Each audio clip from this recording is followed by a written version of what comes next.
আমরা বলেছি যত কম রাখা যায়, নির্ধারিত ভাড়ার চেয়ে কম টাকায় অনেক সময় তারা যাত্রী নিতে অভ্যস্ত অতীতে। কারণ যাত্রী যখন চাপ কম থাকে, যাত্রীকে আকৃষ্ট করার জন্য নির্ধারিত ভাড়ার চেয়ে 100 টাকা কমে তারা এইটা সার্ভিসটা দেন। সব মশার বিরুদ্ধে সুরক্ষা দিতে এলো বসুন্ধরা এক্সট্রিম অ্যারোসল, মশার বিরুদ্ধে এক্সট্রিম সুরক্ষা। এখন তারা যেটা করছেন, অনেকে ওই জায়গায় আছেন যে কমটা নিতেন সেই কমের মধ্যেই আছেন।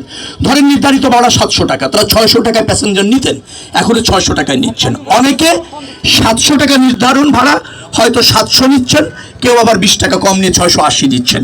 অর্থাৎ নির্ধারিত ভাড়া ক্রস করেছে, এরকমের কোনো নজির আমি গত 7 দিনে পাইনি কোথাও। মহাখালী বাস স্ট্যান্ড যেটা একটা ব্যস্ততম স্ট্যান্ড, প্রচুর যাত্রীর চাপ এখানে থাকবে এবং আছে।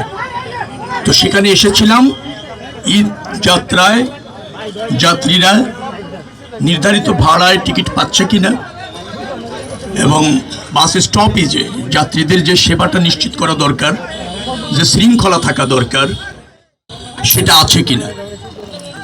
তো আমার সাথে প্রতিমন্ত্রী মহোদয় আছেন, ঢাকা উত্তর সিটি কর্পোরেশনের প্রশাসক এখানে আছেন।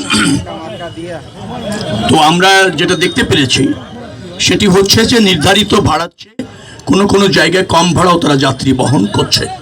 কমটা খুব বেশি না, 20-30-50 টাকার মতো কম তারা নিচ্ছে। তবে নির্ধারিত ভাড়ার চেয়ে একটা জায়গাও বেশি ভাড়া তারা নিচ্ছে না। যাত্রীর চাপ আছে এবং যাত্রীরাও নিরাপদে বাস স্টপেজ থেকে তাদের গন্তব্য দিকে যাত্রা করতে পারছে। শৃঙ্খলার সাথে বাসগুলি আছে এবং যে বাসটাই আসছে যাত্রীরা অপেক্ষা করছেন টিকিট কেটে এবং তারা নিয়মিতভাবে এই স্টেশন ছেড়ে যেতে পারছেন। হয়তো আজকে সরকারি ছুটি অফিস করেই হবে, সেই কারণে বিকেলে হয়তো সন্ধ্যার দিকে চাপ বাড়বে।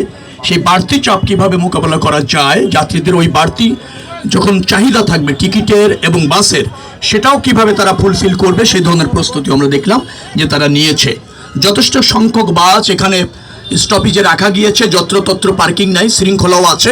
আমি মনে করছি যে একটা স্বস্তির নিরাপদ ঈদ যাত্রা এবার আমাদের জনগণ আমাদের বাস স্টপেজ অথবা ধরেন ট্রেন স্টেশন অথবা লঞ্চ স্টেশন থেকে নিশ্চিতভাবে পেতে চলেছে বলব।